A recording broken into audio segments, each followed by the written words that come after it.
Tell it as it is, with your hosts, Leon George and Leary McRae. Real talk, real issues. Welcome back, folks. And thank you for your patience. And we want to apologize for the technical glitches that we had a few moments ago. We know how technology works today. It's so unpredictable. But nevertheless, we want to get back to the topic on hand. And let me just reintroduce my guests. My name is Leon George, and with me tonight on the panel discussion is John Kilman in Barbados and Larry McGray in St. Lucia. Tonight, the topic is same-sex relationship. And the question that we are asking here tonight, since this topic is such is present with us today, and there are all kinds of issues that are coming up about human rights and so on, we are asking if the Caribbean is ready to accept such a lifestyle into mainstream society. And if we do, what are the consequences of it? Or even if we don't accept it? Because, again, the developed countries are now saying yes to this. Already 10 countries in the world have passed laws allowing same-sex couples to have civil unions to marry. And there are a host of other countries, even though they are not legal, they cannot legally marry, but they recognize the civil union between same-sex, such as New Zealand and a number of states throughout the United States have recognition of same-sex relationships. So, I want to throw the question out to my co-host with me tonight. Is the Caribbean ready to accept such a lifestyle? And if we do, what are the consequences for it? And if we don't? So I don't know who wants to go first. Mr. Kelman? Yeah. Okay. Let me say a very good evening. This is John out of Barbados, and I want to say a very good night to you all. That question, is the Caribbean ready for it? That's such a difficult question. I mean, I don't know that the Caribbean is any different from other people where things like this are concerned. I don't think that we were ready for it 20 years ago. It didn't bother anybody. I really don't see why it should be bothering us in the Caribbean now.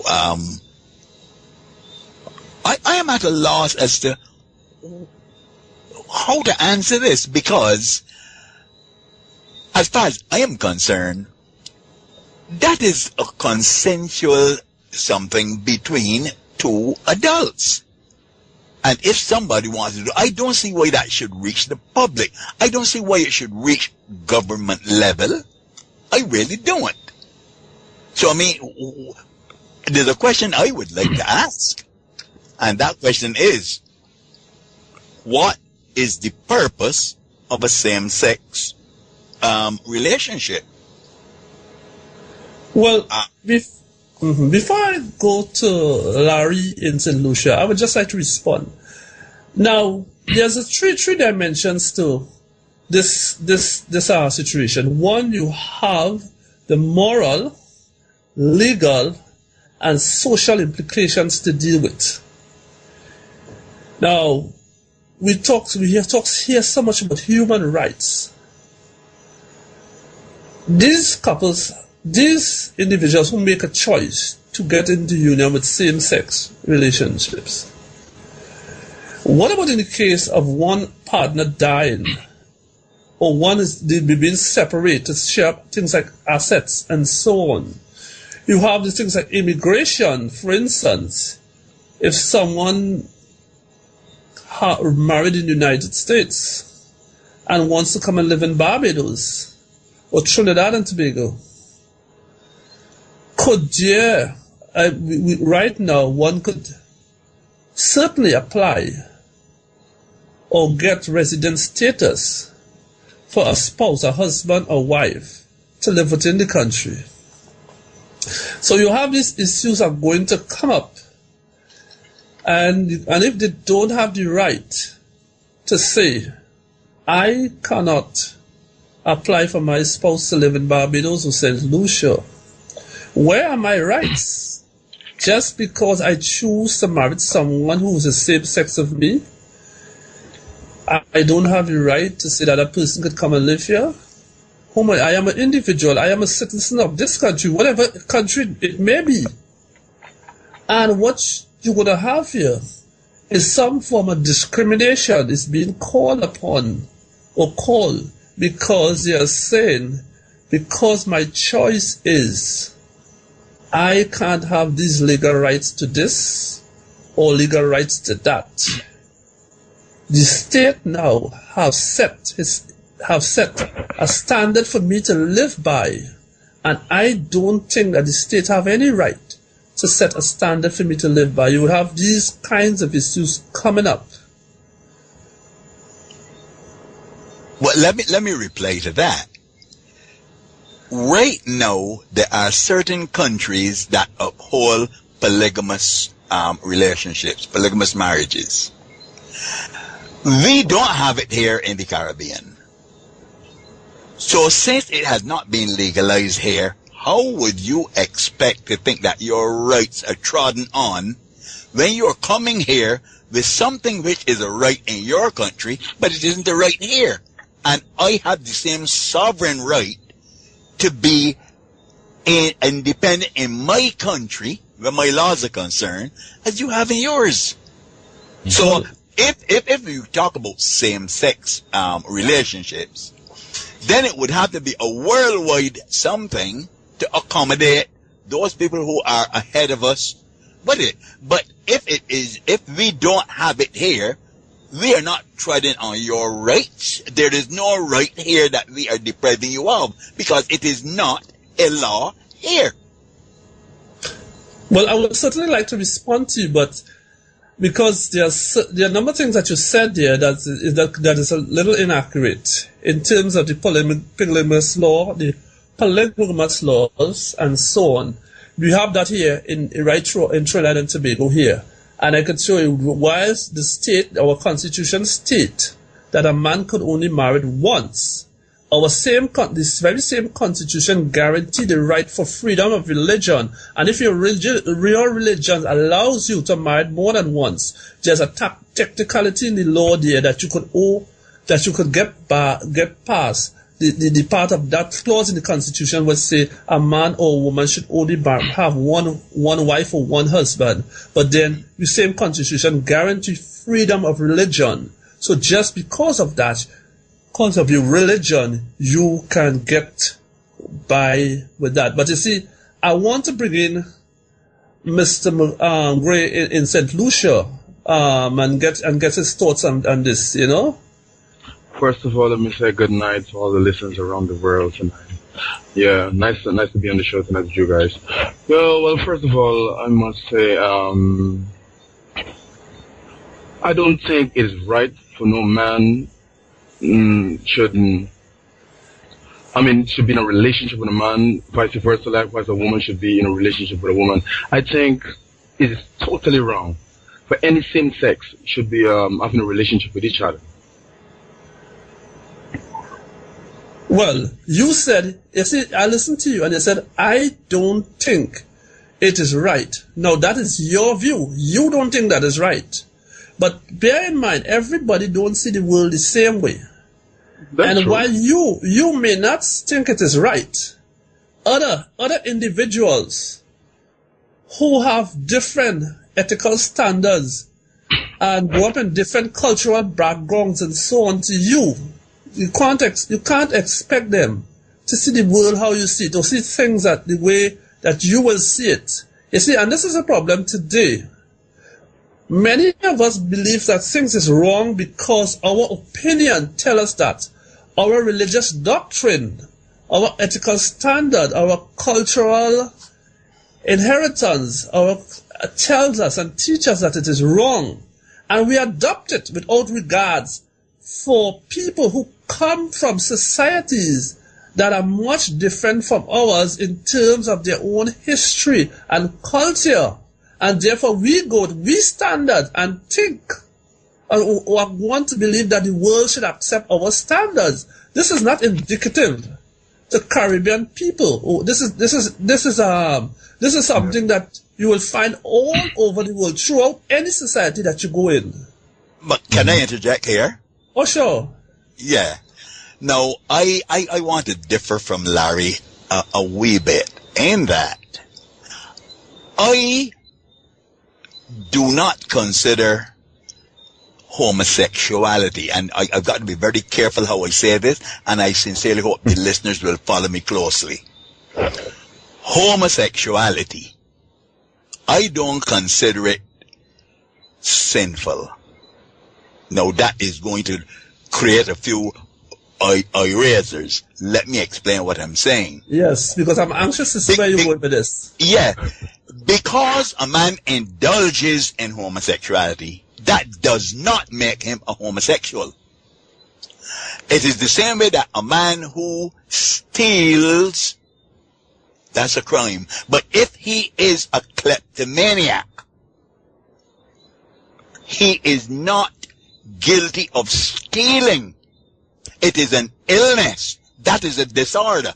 Because he does not steal for his own benefit. He steals trash. Because as far as he's concerned, he had this irresistible urge to steal, and we call it stealing because there's no other fitting word.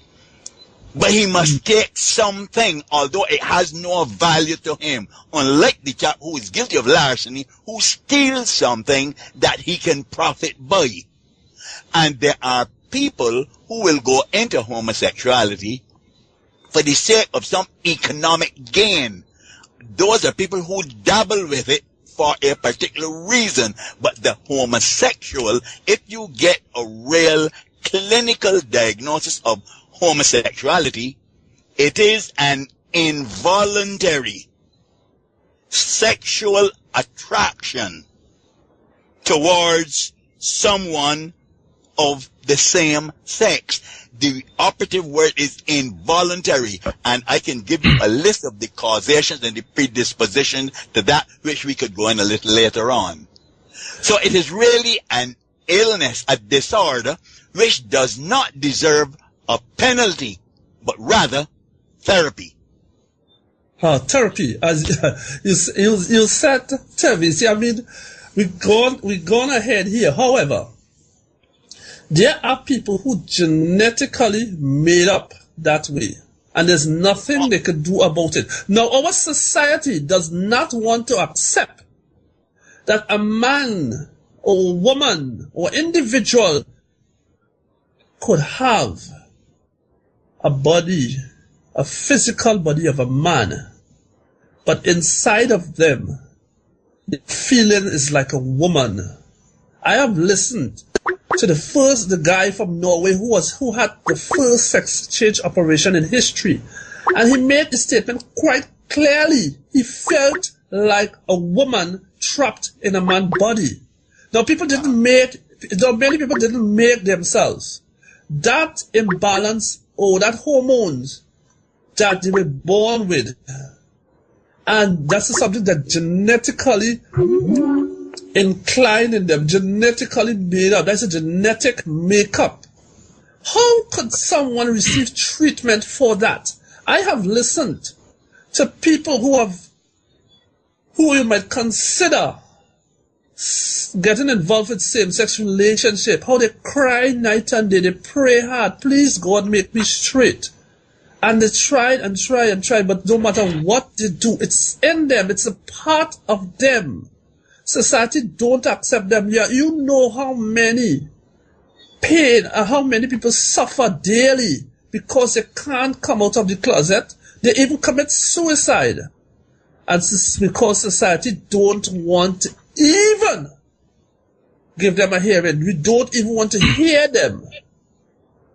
I really want to zero in on this, but I think I should give Larry a chance to come back because he just made a statement. But I have got something to say on this, but we'll give Larry a chance. Larry, you want to come and say something more on this? Yeah, sure enough. Well, first of all, George, let me interject here. I don't believe this is nothing genetically concerning someone want to turn a gay or lesbian or whatever. I think it's a mindset. George. Larry, George. Go ahead, Mr. Kilman. John is good. Okay, John. Thank you. Feel at home. Yeah. Okay. Now, I like that bit you just brought to us about some people who beg God, please help me. I can tell you a little about that. That is the guy who maybe because of hormonal imbalance, it is not genetic hormonal imbalance, and he has a predisposition to. There is no such thing as a homosexual gene. I don't believe that at all. He has, look, I tell you what, a guy who is sort of fattish, you know about, we need not go into the X and XY chromosome and whatnot, but that sort of guy who, the testicles, they don't drop, and he is fattish, and that's why I think the voice doesn't think.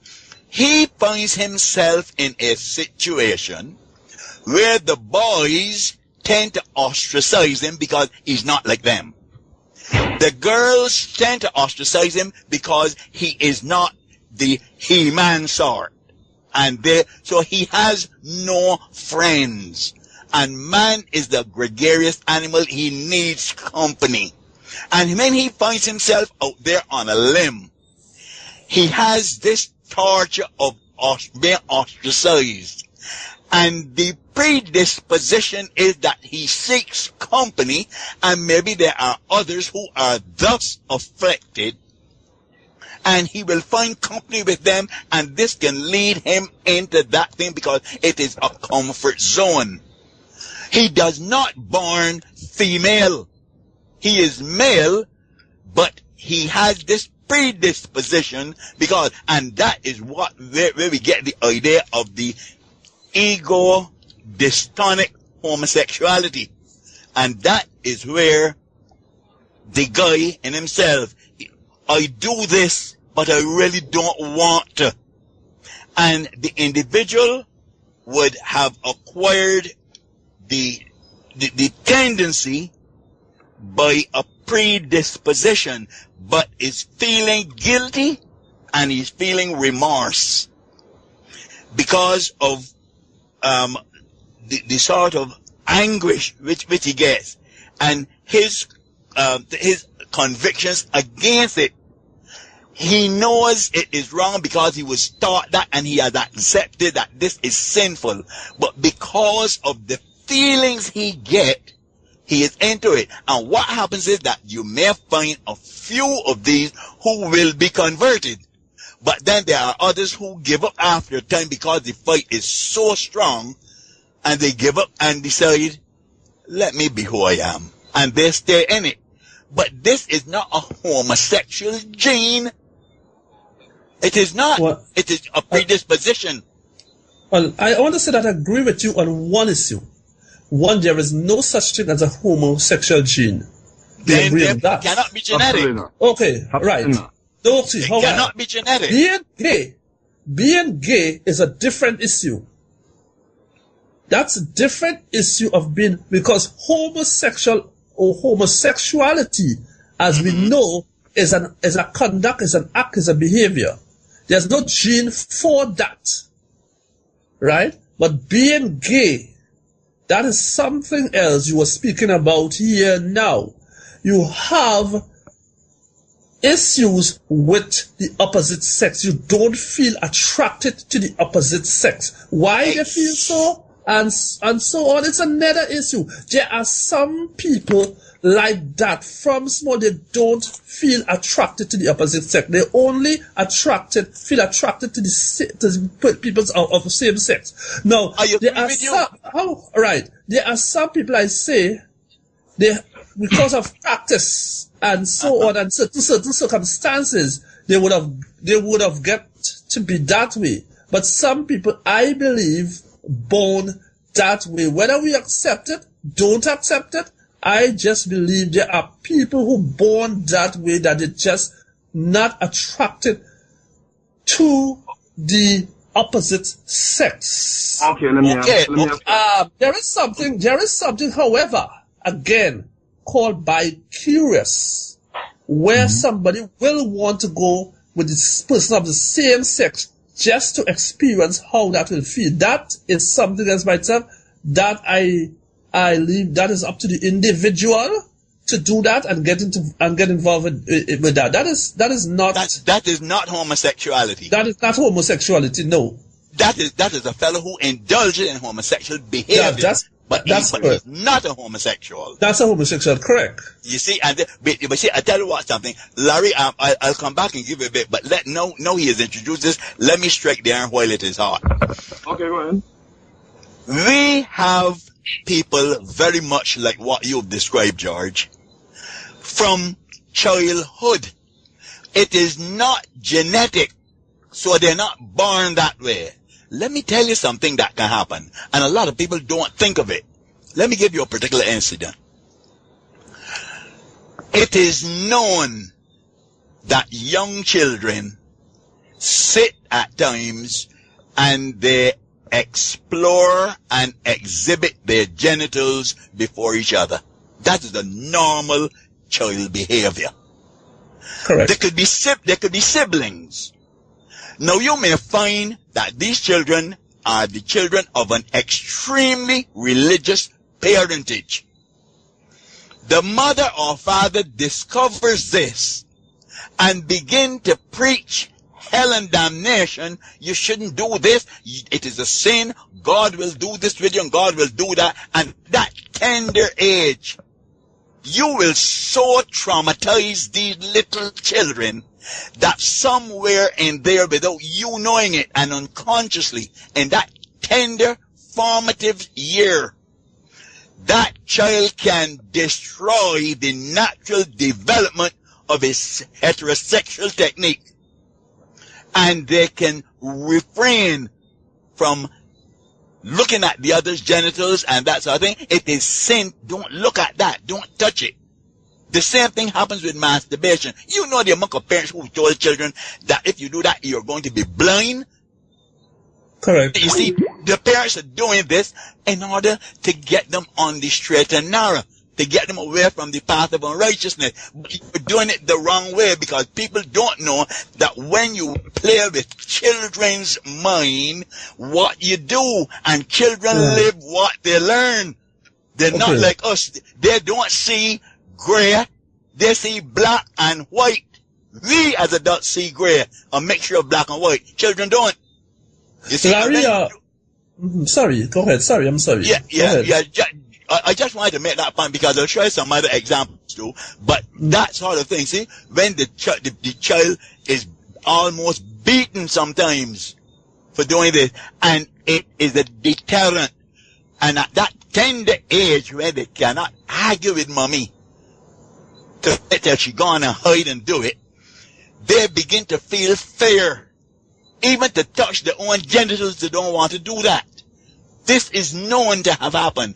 Children, you can manipulate their minds at that time, see? And that can lead them into not having anything to do with this heterosexual inborn technique. Destroy it completely. And they can very well end up being homosexuals. I mean homosexual. And that is the type of person who will drift into that because it is now a comfort zone. God wouldn't charge me now for having, going with the girls or going with boys. But when nature calls and the avalanche and tsunami of hormones tumble down at puberty, coming on to adolescence, it is more than they can hold. Sorry? Yeah, I'm right here. Oh well, I see from what John makes, he makes some very fair points, right? But my question, what I was asking you a while ago. So what do you think why someone is being attracted to the same sex? What really caused that? What do you think of that? Well, I am no expert. I am no expert on this issue.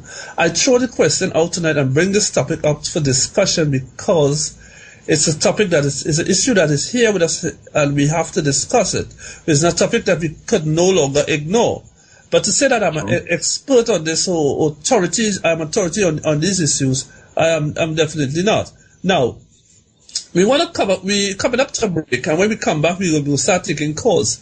But before we go to break, remember the fundamental question here tonight is if the Caribbean, the society being the Caribbean, is ready to embrace this lifestyle into mainstream society. As I mentioned before, a number of countries already have legalized this, and it's there with them, and it's part of the society and so on, and even a number of states or countries too, even though there is no, you can't marry within like countries like New Zealand or so, they recognize the civil union between same sex. Now, the reason why I want to know what is the consequences for the Caribbean region in this issue is, every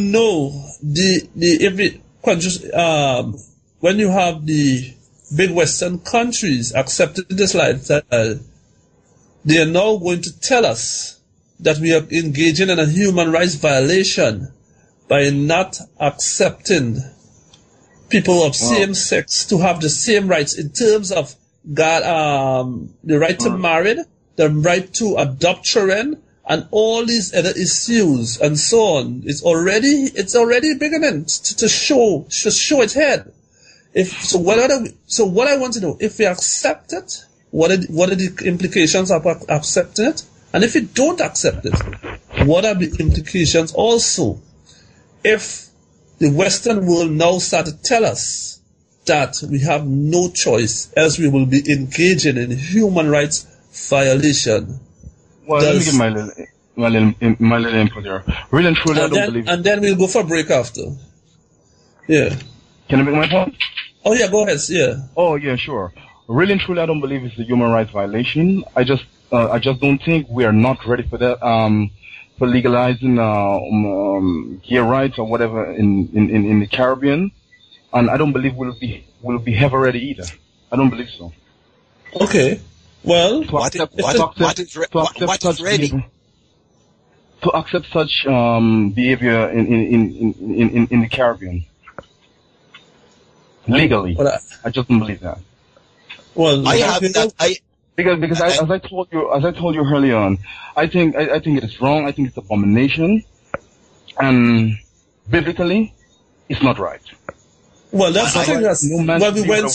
We went through that a while ago. You were saying and you were saying biblical, but everybody don't follow the same religious doctrine.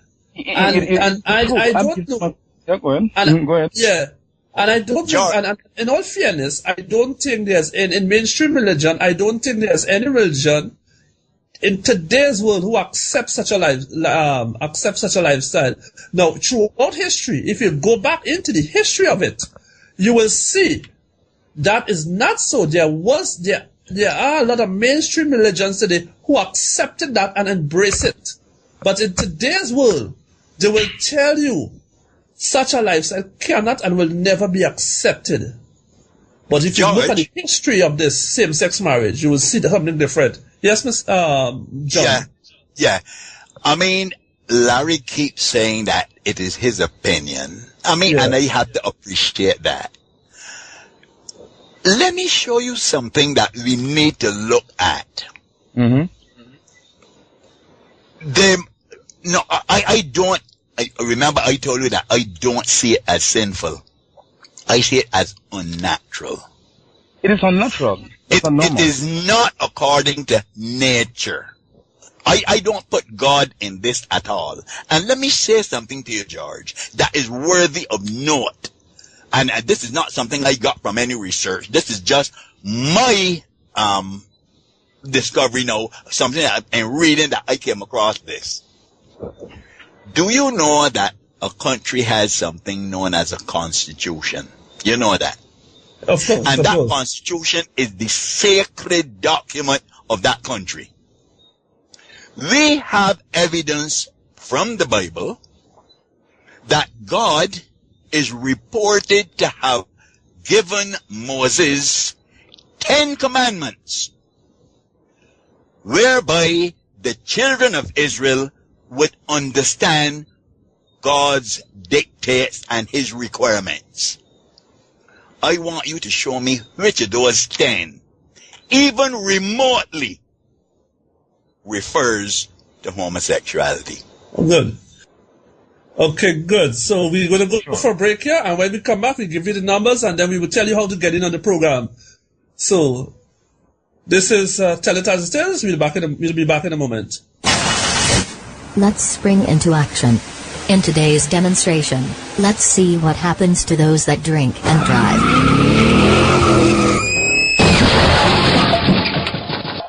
CCV Radio wishes to advise, if you value your life, don't drink and drive.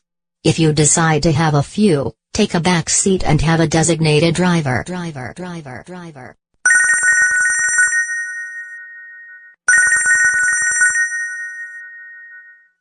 If you live in the United States, call 1718-879-5560, extension 303. If you live in the United Kingdom, call 4420-3318-2614, extension 337. All Canada listeners can call 1416-800-0392, extension 947. Our Skype info is CCV Radio.